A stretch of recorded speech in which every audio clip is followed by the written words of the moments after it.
Shalom, pemirsa YouTube yang kami kasih dalam Tuhan Yesus Kristus. Pada saat ini kita berjumpa di episode ketiga dari Mana Kehidupan. Kita akan membahas untuk tema yang akan menolong kita semakin bertumbuh dalam iman di dalam Kristus. Hari ini kita sudah kembali undang Bapak Gembala Hosea Edudiono untuk kembali menerangkan kepada kita semua berkaitan dengan tema kita Doktrin Tritunggal. Kita akan coba untuk berbincang-bincang dengan beliau. Selamat pagi, Shalom Bapak Gembala.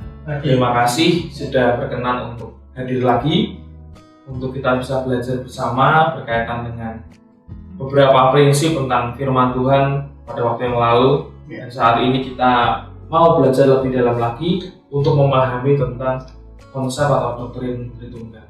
Mungkin ini jadi kebingungan baik dari rekan-rekan yang baru saja menerima Tuhan sebagai Juru Selamat. Mungkin banyak pertanyaan. Kok Allahnya orang Kristen 3? Bagaimana cara menyikapinya dan dari sudut pandang teologinya seperti apa? Boleh dijelaskan Pak Osi? Ya, terima kasih. Ini adalah pertanyaan yang sangat menarik sekali. Saya senang sekali dengan pertanyaan ini. Pertanyaan yang sekaligus menyangkut doktrin, the doctrine of the Trinity. Doktrin Tritunggal itu memang sangat membingungkan. Bukan hanya membingungkan, sangat membingungkan. Terlebih pada orang-orang yang boleh dikata baru mengenal kekristenan. Saya sendiri memahami doktrin ini perlu waktu. Bukan cuma hanya 1-2 tahun, hampir seperempat abad. 25 tahun belajar terus seperti itu ya Pak. Jadi ini adalah sesuatu yang sangat membingungkan. Ya. Dulu saya waktu di awal saya belum jadi pendeta, itu kan saya guru sekolah minggu, seperti kamu. Ya. Nah saya itu kalau memahami doktrin Trinitas ini ya, saya itu bingung, terus terang bingung. Karena saya dalam kebingungan saya itu, saya mencoba tanya pada pendeta senior. Waktu itu saya mulai jadi ketua kaum muda, kemudian jadi majelis jemaat, ya. Sampai akhirnya waktu jadi majelis jemaat kan saya sering khotbah. Ya. Nah dalam kebingungan saya ini saya tanya kepada pendeta senior, tapi penjelasannya itu panjang sekali. Bingung, saya sendiri masih bingung. Ya akhirnya dia bilang gini, ya pokoknya Hosea ya Allah ya itulah, pokoknya 3 bingungkan loh. Iya. Benar nggak? Jadi saya ini kalau berdoa ini kepada Allah yang mana? Nah saya ini orangnya kan nggak suka mau hanya pokoknya aku ini percaya baik lah gitu, tapi aku nggak bisa. Saya harus tahu benar Allah yang saya sembah itu seperti apa, ya kan? Dan ternyata saya setelah memahami, saya tidak terpancang dengan doktrin. Saya back to the Bible. Alkitabnya itu bicara apa? Itu yang saya sikapi dan saya anut. Seperti di awal acara Mana Kehidupan ini kan saya sudah bicara masalah mana kehidupan yang pertama, yaitu soal Alkitab. Ya. Jadi kalau kita tidak percaya adanya Allah, percuma kita ngomong tentang doktrin sekarang. Tentang doktrin, tentang Alkitab, tentang ketuhanan, tidak akan nyambung lah. Di awal kan saya bicara sebagai dasar kita mengikut Tuhan itu adalah Alkitab firman Tuhan. Ya, seperti saya katakan di Alkitab itu bahwa betapa dahsyat Allah kita itu. Dia memberikan selama kurun waktu 1600 tahun ya, kanonisasi Alkitab sampai penulisnya beda tapi nyambung terus ya. Dan bahkan waktu itu saya katakan belum ada astronot tetapi sudah bisa bayangkan ya bahwa bumi ini bulat segala macam. Nah kembali lagi kepada Alkitab, waktu itu saya bingung ya, bingung. Akhirnya saya baru hampir seperempat abad itu saya merenung soal Allah yang Esa, ya Allah yang Esa itu. Dan saya benar-benar bersyukur pada Tuhan. Ada satu ayat yang sangat menarik sekali untuk menjadi pedoman bahwa Allah kita itu Esa. Seperti judul Mana Kehidupan saat ini, Allah yang Esa. Ya, untuk menjawab pertanyaan ini tentu saja tidak mudah. Ya, istilah Tritunggal atau Trinitas sendiri itu tidak pernah tertulis di Alkitab. Jadi kalau orang tanya ayatnya mana, itu sulit. Ya, tidak ada di Alkitab. Tapi pengertiannya tentang Bapa, Anak, dan Roh Kudus itu bisa dimengerti lewat firman Tuhan. Ya. Nah, untuk awal ini kita akan baca dulu 1 Timotius 2 ayat 5. Coba tolong dibacakan. 1 Timotius 2 ayat yang ke-5. 1 Timotius 2 ayat 5.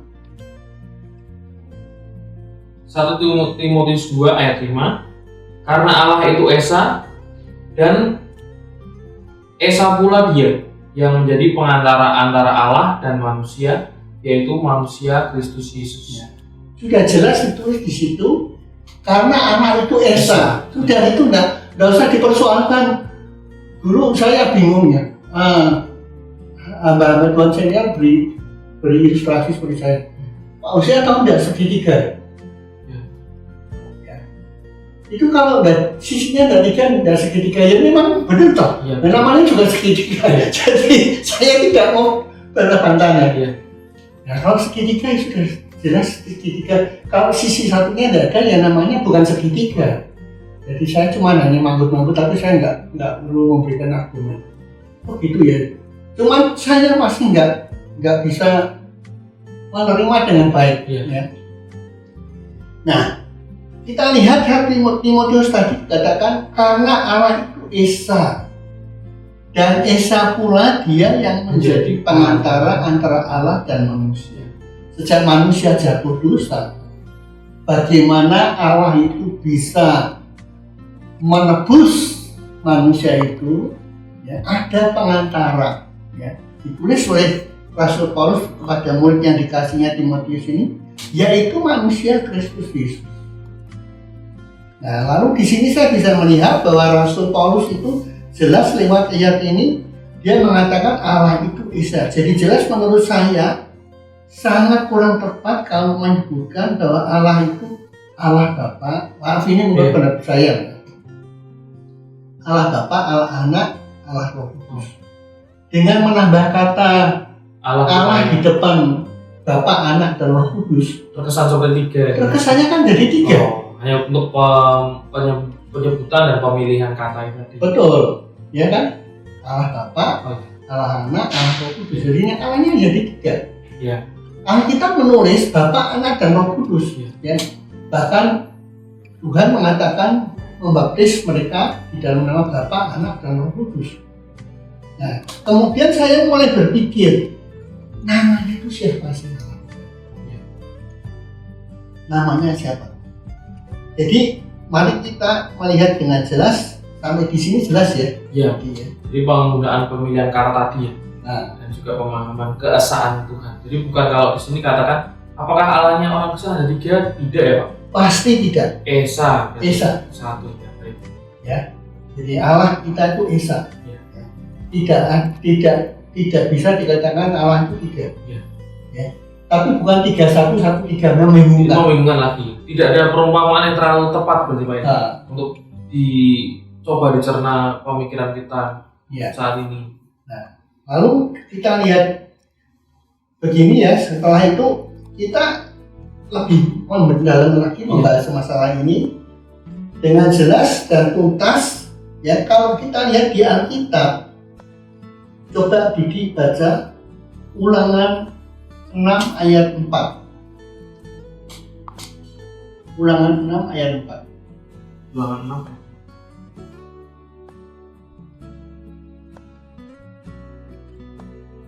Ulangan 6 ayat 4. Ulangan 6 ayat ke-4. dengarlah hai orang Israel, Tuhan itu Allah kita, Tuhan itu Esa. Ya. Pada mana kehidupan kedua kita bicara mengenai suara Tuhan. Ya. Di sana saya katakan bahwa gembala kita Yesus punya kambing dan domba. Ya. Ya. Nah, domba sendiri ada yang domba, Ya. tapi ada domba yang dari kandang lain. Ya, contohnya yang saya maksudkan. Ya. Nah, kepada orang Israel, Yesus Allah kita itu menyatakan, dengarlah hai orang Israel, Tuhan itu Allah kita, Tuhan itu Esa. Ya. Nah, mungkin kita akan berkata begini, ya itu kan perjanjian lama Pak, gitu. Di mana umat Israel menyembah Allah yang Esa, Ya. Yehova, ya. Kalau perjanjian baru, apakah juga ada menyebutkan bahwa Allah itu Esa? Coba Markus 12 ayat 29. Markus 20 pasal 12 ayat 29. Markus 12 ayat 29. Jawab Yesus, hukum yang terutama ialah, dengarlah hai orang Israel, Tuhan Allah kita, Tuhan itu Esa. Sama. Ini yang ngomong Yesus sendiri, ya, bukan nabi, bukan dia disebut sebagai anak Allah, ya. Nanti kita akan ke situ. Nah, dia mengatakan bahwa dengarlah hai Israel, orang Israel, Tuhan Allah kita itu, Tuhan itu Esa. Jadi jelas, ya. Nah, kemudian kita akan masuk lagi lebih dalam. Dengan jelas dikatakan lewat Ulangan 29 ayat 29. Ulangan 29 ayat 29. Iya. Ulangan 29 ayat 29. Hal-hal yang tersembunyi ialah bagi Tuhan Allah kita, tapi hal-hal yang dinyatakan ialah bagi kita dan bagi anak-anak kita sampai selama-lamanya, supaya kita melakukan segala perkataan hukum Taurat ini. Nah, hal-hal yang tersembunyi itu bagi Allah. Ini pertanyaan yang tidak mungkin dijawab. Ya. Misalnya ada orang tanya, kan sebelum alam semesta ada ini kan sudah ada Allah. Dan sebelum Allah siapa? Nah itu kita tidak perlu menjawabnya, betul nggak? Tidak perlu diusik terlalu dalam gitu. Ya kan? Betul nggak? Ya. Kadang-kadang. Ya kita pokoknya percaya Allah, tapi sebelum Allah itu ada siapa ya? Tidak perlu kita untuk apa gitu. Kayak waktu dunia belum diciptakan, Allah lagi apa gitu. Nah, belum ada apa-apa. Seperti misalnya ada satu pertanyaan, ya ada orang tanya sama saya, Pak Hosea, Allahmu Tuhan Yesus itu kan Maha Kuasa. Ya. Oh iya, Allahmu Maha Kuasa. Bisakah Allahmu itu menjadikan batu yang besar, batu yang gede, sampai dia nggak bisa ngangkat? Ya. Ini kan pertanyaan yang Konyol. konyol, bener nggak? Kalau saya jawab Bisa. oh nggak Maha Kuasa. Ya. Karena tidak bisa diangkat. Nah, artinya bisa diangkat kan berarti dia mana Maha Kuasa. Ya. Kalau tidak bisa. Lebih lagi, Iya. berarti Allahmu tuh sangat-sangat tidak berkuasa. Bikin batu aja nggak bisa. Iya. Ya, lebih hebat insinyur ya. Iya, bikin betul. batu. Saya akhirnya diberi hikmat sama Tuhan. Makanya itu hikmat itu dari Tuhan. Ya. Tidak ada sekolah hikmat. Ya. Ya. Sekolah S1, S2 bisa, tapi sekolah hikmat itu tidak ada. Saya tanya sama dia, saya tak tanya, kira-kira batu yang gede tadi perlu enggak? Berguna enggak gitu? Berguna enggak? Dia menjawabnya bagaimana? Ya ini sebuah pertanyaan. Nah kalau sebuah pertanyaan ya enggak perlu tak jawab. Karena Allah itu menjadikan segala sesuatu itu berguna. Coba kan kita pikir, apa yang dijadikan Allah enggak berguna? Enggak ada. Sama jende aja berguna. Iya betul. Benar enggak? Iya. Nah kalau kita enggak punya sendiri, Repot ya Pak. Anda tahu sendiri. Iya betul. bagaimana fungsi jentik ya. Salah satunya. Nah, jadi saya nggak perlu jawab. Saya nggak perlu jawab pertanyaan kamu itu saya ya. Oh ya, ya wis dia bilang gitu, ya wis, ya sudah, gitu. Jadi kalau kamu minta bertanya seperti itu, tidak akan terjadi. Ya. Sebelum Allah itu ada siapa? Itu jawabannya di ulangan tadi. Ya, ulangan 29 ayat 29. Hal-hal yang tersembunyi ialah bagi Tuhan Allah kita. Tetapi hal-hal yang dinyatakan ialah bagi kita dan bagi anak-anak kita sampai selama-lamanya. Hal-hal yang dinyatakan itu apa? Ya saya ini loh, kepengen ngerti kebenarannya itu iya, Allah itu kok doktrinnya kok membingungkan gitu loh. Jadi saya nikmat Tuhan. Berulang kali saya baca Alkitab, tapi tidak pernah menyinggung. Sampai satu kali, coba tolong dibaca Kejadian 1 ayat 26. Kejadian 1 ayat ke-26. Berfirmanlah Allah, baiklah kita menjadikan manusia menurut gambar dan rupa kita, supaya mereka berkuasa atas ikan-ikan di laut dan burung-burung di udara, dan atas ternak dan atas seluruh bumi, dan atas segala binatang melata yang merayap di bumi. Ya. Nah, salah satu penjelasannya ayat ini sangat menginspirasi saya. Coba dibaca lagi. Baik, berfirmanlah Allah, baiklah kita menjadikan manusia menurut gambar dan rupa kita. Baiklah kita menjadikan manusia menurut gambar dan rupa kita. Orang berkata, nah itu kok kita? Ya. Kita ini kan berarti lebih dari satu. Jamak gitu maksudnya. Jamak. Ya. Tapi saya berpedoman pada Ulangan 6 ayat 4 tadi. Hai Israel, dengarlah, Allah itu Esa. Itu sudah dasar udah tidak usah dipikir-pikir. Bagaimana sih kok kita ya? Ini kok. Nah, kemudian kita lihat lagi ada istilah kita nanti kita akan ketemu lagi ya. Jadi kalau ketemu kita lagi nanti kita tidak usah bingung. Kalau nggak salah di Kejadian pasal 11 ayat 7 coba. 11 ayat 7. Ayat 7. Kejadian 11 ayat 7. Baiklah kita turun dan mengacau balokkan di sana bahasa mereka. Nah, sehingga mereka tidak mengerti lagi bahasa masing-masing. Nah, pada waktu menara Babel dibangun itu ya. Dibangun. Dan cerita sekolah minggu kan kamu tahu ya, betul. Kan mereka sombong, manusia sombong. Ya, Allah tahu, akhirnya mengacaukan mereka. Tuhan berkata kita. Ya. Jadi di sini kita kan harus tahu. Pedomannya begini. Kalau kita misalnya Didi bicara sama Didi misalnya. Ya orang-orang ya Pak, atau mengubah. Tapi ya tidak bisa sih ngomong. Akhirnya gini, Hosea bicara sama Hosea. Ya. Manusia itu kan terdiri dari tubuh, jiwa, dan roh. Iya, betul. Jadi kalau kitanya adalah gambar dan rupa Allah, berarti Allah itu kan juga punya 3 unsur. Ya kan? Bapak bicara sama anak bukan sesuatu yang istimewa. Betul. Ya kan? Hosea, kok tadi kira-kira jam 8 kita rekaman? Ya. Saya ngomong sama saya. Hosea ngomong sama Hosea. Tapi binatang bisa nggak?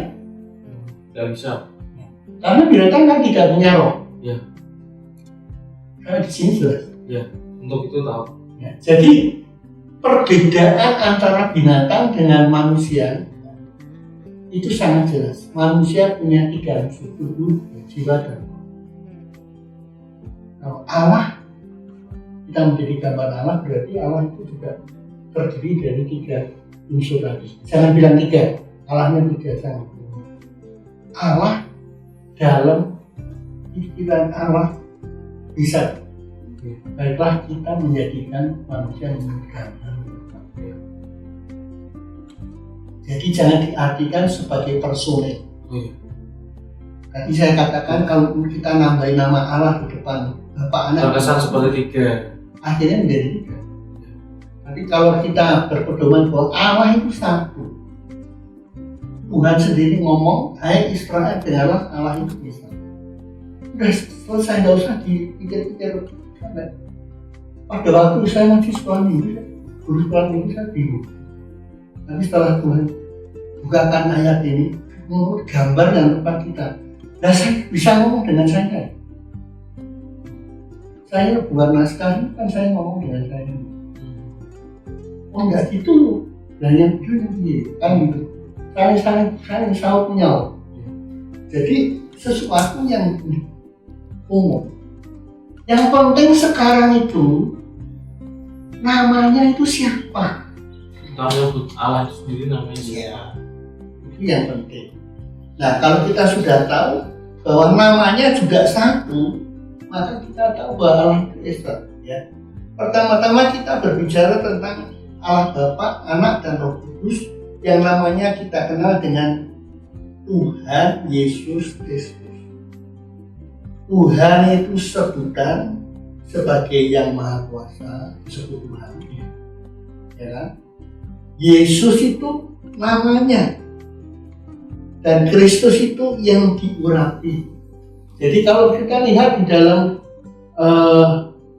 Injil baptislah mereka di dalam nama Bapa, Anak, dan Roh Kudus. Ya, yang jelas nama Yesus itu adalah nama Allah. Ya. Saya pernah memberikan gambaran ini pada salah satu pendeta. Pada waktu itu saya belum jadi pendeta. Lalu masih majelis lah. Lalu dia bilang, kalau begitu Pak Usia ini pahamnya Yesus only. Bukan Yesus only, tapi only Jesus. Oh iya. Ya, hanya Yesus itulah juru selamat. Tidak ada nama lain. Coba kita lihat Kisah Para Rasul pasal 4 ayat 10 dan 12. Kisah Rasul Pasal 4 ayat 10 dan 12. Kisah Para Rasul 4 ayat 10. Maka ketahuilah oleh kamu sekalian dan oleh seluruh umat Israel bahwa dalam nama Yesus Kristus orang Nazaret yang telah kamu salibkan, tapi yang telah dibangkitkan Allah dari antara orang mati, bahwa oleh karena Yesus itulah orang ini berdiri dengan sehat sekarang depan kamu. Ayat 12. Dan keselamatan tidak ada di dalam siapapun juga selain di dalam Dia, sebab di bawah kolong langit ini tidak ada nama lain yang diberikan kepada manusia yang olehnya kita dapat diselamatkan. Jadi nama Yesus itu yang Kristus itu yang diurapi, Tuhan itu sebutan untuk yang Maha Tinggi yang Maha Kuasa. Jadi namanya siapa? Ya Yesus. Bukan orang ini, tidak ada nama lain kecuali tidak nama Yesus.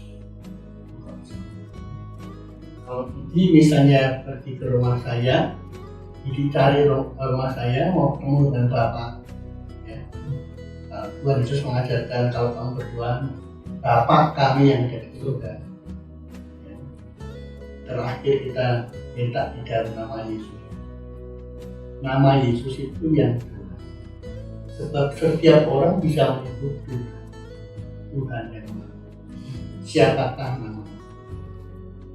Maksudnya di Alkitab itu luar biasa. Kitab Nabi Yesaya mengatakan siapa yang setara dengan tidak ada Allah lain yang setara dengan Dia. Jadi Allah itu Esa. Ya. Nah, namanya juga Esa. Ya. Coba Filipi 2 ayat 10-11. Filipi pasal 2 ayat 10 dan 11. Filipi 2 ayat 10 dan 11. Supaya dalam nama Yesus bertekuk lutut segala yang ada di langit dan yang ada di atas bumi dan yang ada di bawah bumi, dan segala lidah mengaku Yesus Kristus adalah Tuhan bagi kemuliaan Allah. Ya. Yesus Kristus adalah Tuhan bagi apa? Kemuliaan Allah. Tuhan. Jelas sekali, sangat jelas bahwa Allah itu Esa. Nah, kalau kita sudah tahu sampai di situ, kita cukup jelas ya. Buat Didi ada yang harus ditanyakan? Saya penangkapan tadi sih supaya bisa punya sebuah kekuatan iman bahwa hanya satu nama saja yang bisa menyelamatkan kita. Nah, Alkitab itu tadi mengatakan bahwa kolong langit hanya Yesus saja, hanya Dia saja yang mampu menyelamatkan. Itu menguatkan saya.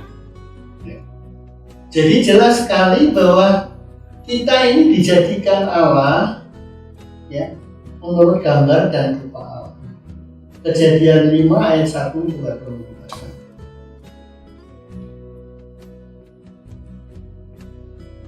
Kejadian 5 ayat 1. Kejadian 5 ayat 1, inilah daftar keturunan Adam. Pada waktu manusia itu diciptakan oleh Allah, dibuatnya Allah dia menurut Allah. Kemudian kejadian 2 ayat 7.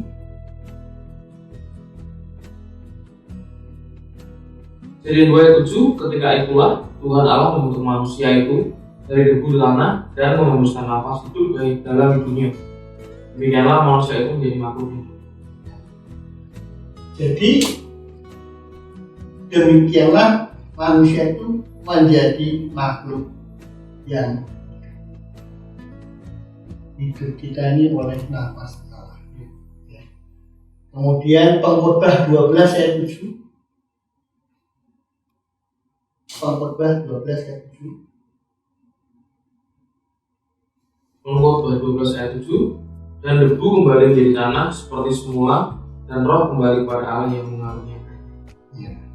Jadi manusia ini bisa hidup karena roh Allah. Ya. Hidup kita ini karena Allah. Kalau manusia meninggal, ini sama sekali dengan saya ingin katakan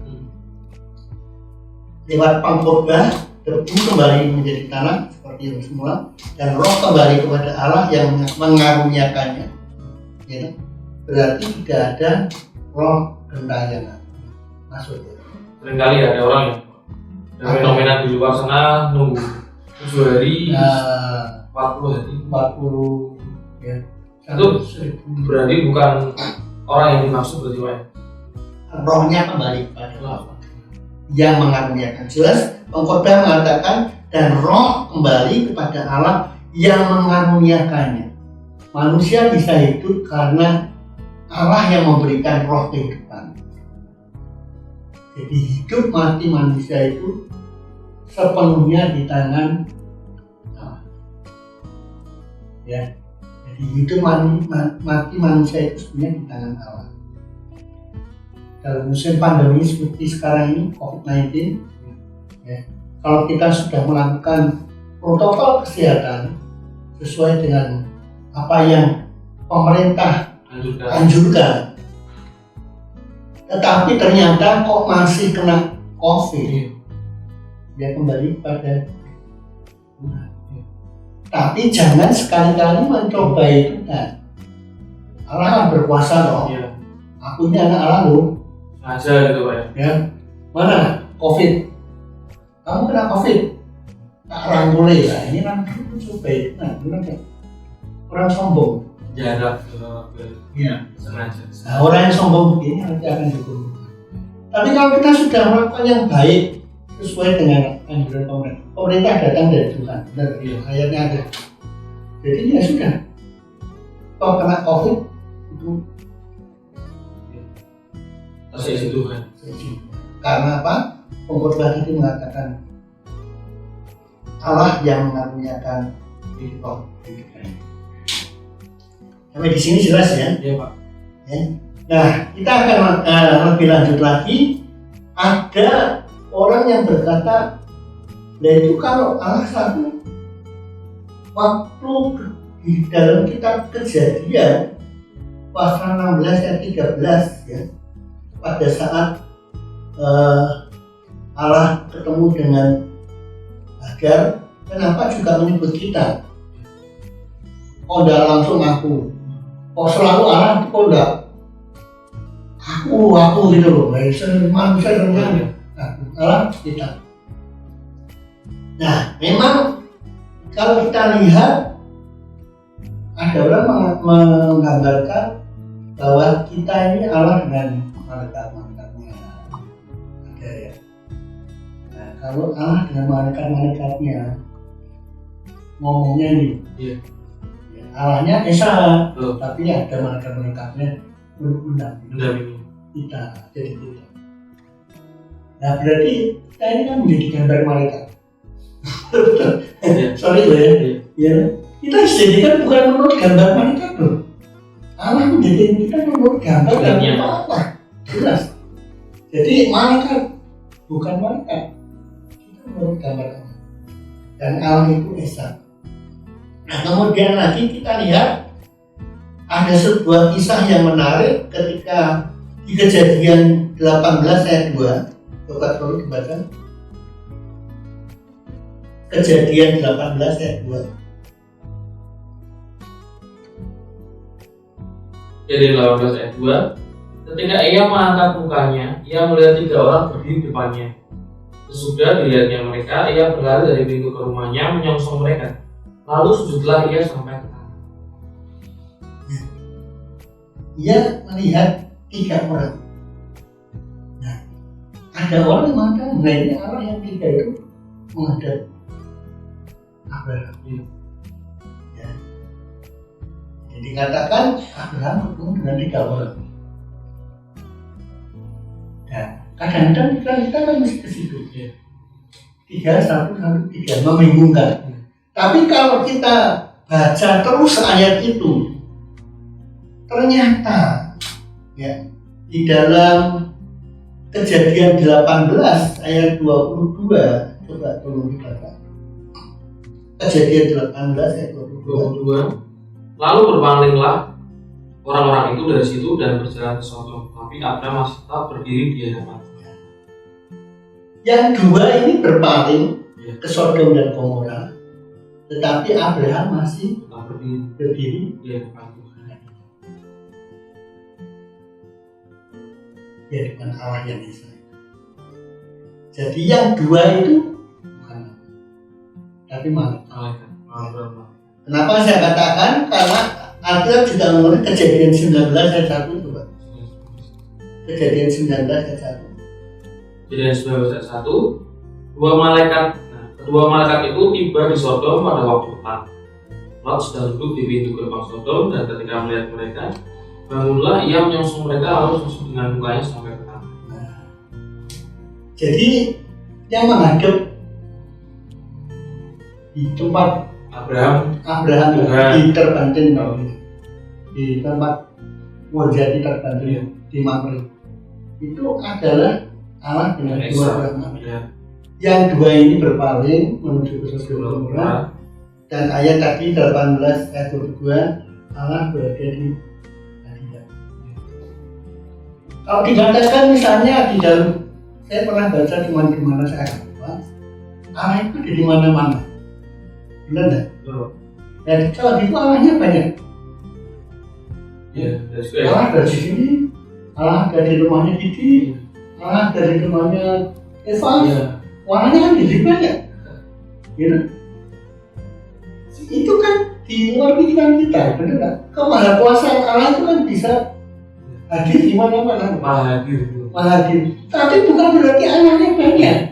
Kita jangan terbatas dengan personel Allah itu 3. Kok 3? Ada banyak di mana-mana. Ya kan jadi kacau. Jadi saya berpendapat Allah itu adalah Esa. Alkitab menulis bahwa Allah itu Esa. Ya. Jadi jelas sekali, jelas. Ya. Jadi kenapa sampai bisa timbul istilah-istilah seperti itu? Ya. The Doctrine of the Trinity itu dilukiskan oleh Simon Presswovic ya tahun 1756 dengan 1758. Pada waktu itu Bapak Gereja memandang elemen-elemen perjanjian lama seperti penampakan 3 orang pada Abraham di dalam Alkitab di dalam Kejadian tadi yang kita bahas sebagai pertanda Tritunggal. Ya. Tapi mereka memandang perjanjian baru sebagai suatu dasar untuk mengembangkan konsep Tritunggal. Ya. Seperti misalnya di dalam Matius 28 ayat 19, tolong baca. Matius 28 ayat 19. Karena itu pergilah, jadikanlah semua bangsa muridku dan baptislah mereka dalam nama Bapa dan Anak dan Roh Kudus. Ya. Jadi di sini disebutkan Tuhan Yesus berkata, karena itu pada murid-muridnya ya, setelah dia bangkit, jadikanlah semua bangsa muridku dan baptislah mereka dalam nama Bapa dan Anak dan Roh Kudus. Jadi sudah kita bahas masalah nama tadi, ya. Namanya satu ternyata, satu namanya. Di Bapa, Anak dan Roh Kudus itu namanya satu, ya. Jadi yang jelas di sini bahwa membuktikan bahwa segala kuasa itu ada di tangan Yesus. Nah, yang punya nama kan tidak di kolom ini tidak ada nama lain, ya. Jelas, coba dibaca ayat 18-nya, Tuhan Yesus berkata apa? Ayat 18, Yesus mendekati mereka dan berkata, kepadaku telah diberikan segala kuasa di surga dan di bumi. Kepadaku telah diberi kuasa di surga dan di bumi. Tidak ada kuasa lain seperti Allah. Baru dia ngomong, karena itu bertindak. Jadikan sekali bangsa murid. Sulit untuk memahami Alkitab ini memang desa satu dua ini. Perlu dibaca berulang-ulang. Renungkan, punya relasi dengan Tuhan. Tuhan ini maksudnya gimana tuh? Kami tidak tahu. Tapi ketika kita minta hikmat, Tuhan berikan. Bertahun-tahun saya baca bahwa Allah menjadikan manusia menurut gambar dan rupa Allah, kan sering saya baca, sering saya dengar. Tidak nyantol. Belum nyantol. Pada waktu satu hari saya nggak lupa, saya nggak catat tanggalnya. Ya, nah, manusia kan tubuh jiwa dan roh. Baru saya tahu. Saya bisa bicara sama saya. Tapi ketika saya nanti meninggal, roh kembali kepada Bapa. Namanya apa? Mayat. Oh iya, jasad. Dan dia bicara. Kesempurnaan Allah itu. Kita lihat, coba diawali dulu dari Galatia 4 ayat 4. Galatia 4 ayat 4.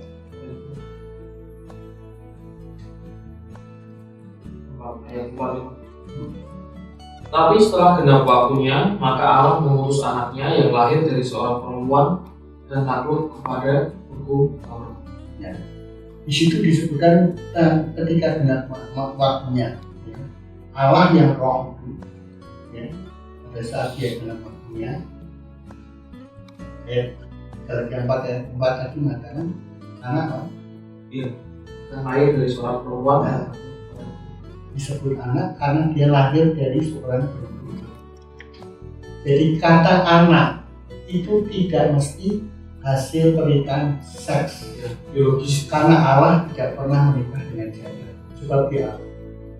Tapi karena Yesus dilahirkan oleh perempuan, oleh Maria, maka disebutlah anak. Dan kata anak tidak selalu hasil dari hubungan seks. Bisa menerima? Ya. Misalnya anak tangga. Oh. Itu kan tidak mungkin. Tidak punya orang tua ya Pak? Ya, anak tangga kan pegangan kanan kirinya tangga, Ya. punya anak tangga. Tidak bisa. Misalnya saya buka locker tadi, anak kunci. Mosok kuncinya itu hasil dari anak. Nah, jadi kata anak itu jangan dipersoalkan. betul. Anak didik, nggak semuanya anak saya. Ya, betul. Jadi jangan mempersoalkan hal-hal yang Sebenarnya tidak perlu. seperti tadi saya katakan baru besar dan perlu nggak dipermasalahan perbincangan. Yang jelas Alkitabnya bagaimana? Alkitabnya itu ngomongkan bagaimana, ayatnya di mana. Jelas. Ya. Nah, kalau kita lihat Yesus sendiri berkata bahwa dia dan Bapa itu satu, ya. Yohanes 10 ayat 30.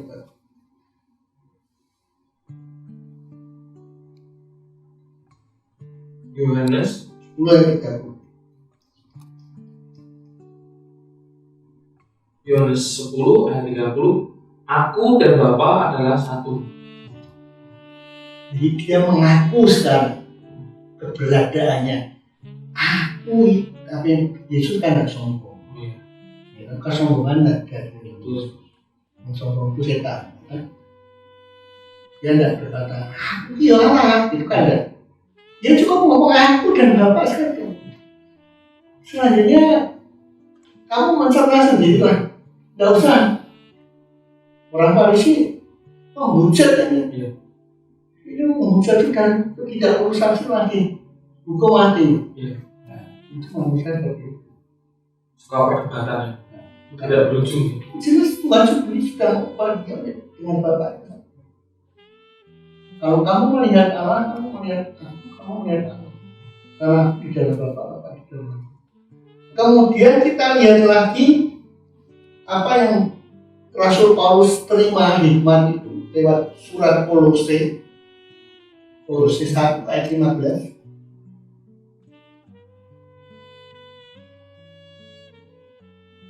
Ia adalah gambar Allah yang tidak kelihatan, yang sulung, lebih utama dari segala yang diciptakan. Ia adalah gambar Allah yang tidak kelihatan, yang sulung. Ia, Yesus, ya. Yang dimaksud Yesus adalah gambar Allah yang tidak kelihatan, yang sulung. Jadi sebelum manusia diciptakan, Yesus itu adalah manusia yang pertama. Sebelumnya tidak ada manusia. Sebelum Adam, dia adalah Adam yang pertama. Adam yang kedua berbuat dosa. Orang karuan sudah berbuat. Jadi yang sulung. Ya. Nah, lebih jelas lagi Kolose 1 ayat 19. Karena seluruh kepenuhan Allah berkenan diam di dalam Dia. Karena seluruh kepenuhan Allah berkenan diam di dalam Yesus. Jadi kalau kamu kepengen lihat Allah yang tidak kelihatan, Allah yang roh itu, ya di dalam Yesus. Sekarang saya kalau berdoa sudah tidak bergantian. Saya tidak bisa kok. Menurut senior saya, berita senior saya, wis tau Pak Usia, orang kan bingung. Pokoknya Yesus itu diajar, Yesus itu tidak bisa. Saya harus tahu kebenaran lewat Alkitab. Tuhan menunjukkan Allah di dalam Yesus. Kalau langit ini tidak ada nama lain, akan bertekuk lutut segala yang hidup di bumi dan surga. Dalam Yesus. Jadi Kolose mengatakan kelimpahan segala wujud Allah. Jadi jelas kalau kita ingin lihat Allah kita, Ya. Jadi saya berkesimpulan Allah itu Esa Tuhan namanya. Kira-kira bagaimana jelas? Ya, itu pengalaman yang bisa kami pelajari semua di dalam. Ada hal-hal yang agak menyaksikan. Itu kadang kalau dari beberapa adik-adik ataupun rekan-rekan ada yang pernah melihatkan fenomena ketika membaca waktu baptisan Tuhan Yesus. Di situ ada Yesusnya, ada suara mulanya, itu ada burung merpati sebagai lambang roh kudus. Itu saya kan kebingungan lagi. Kan saya kan kebingungan. Betul. Ya kan? Nah, itu kan gimana Pak? Pencerahannya bagaimana? Ya. Tadi sudah kita jelaskan bahwa manusia Yesus itu, ya kan, disahkan di urapi, ya, lewat baptisan air oleh Yohanes. Sebagai manusia dia tidak berdosa. Ya. Bisa nggak misalnya Allah yang roh itu tiba-tiba menjadi manusia tanpa lewat apa?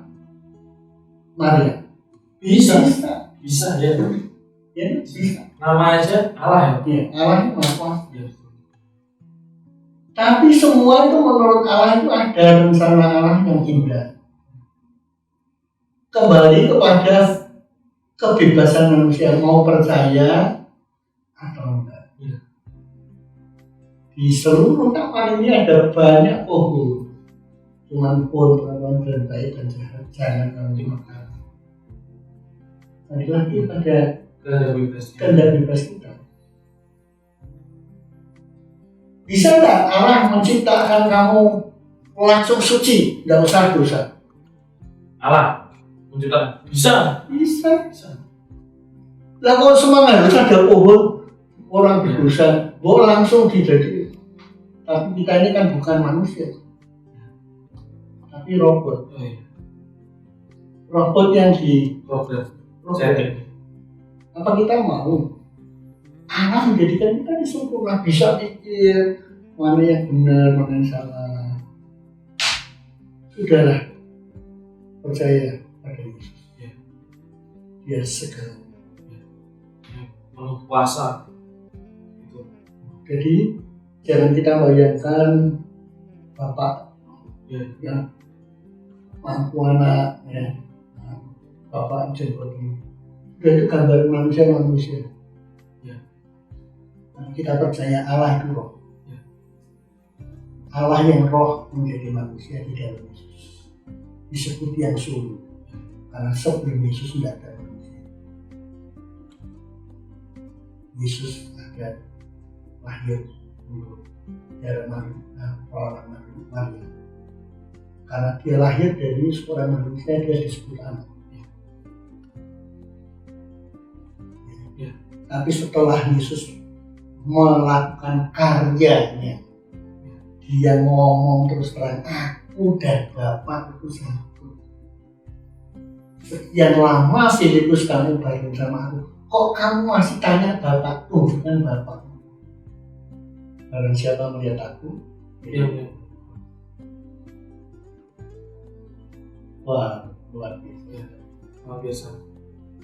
Terima kasih Pak Osian sudah meluangkan waktu mengajar kepada kami semua, baik yang ada di sini, saya dan juga rekan-rekan pemirsa yang menyaksikan YouTube dan tayangan ini.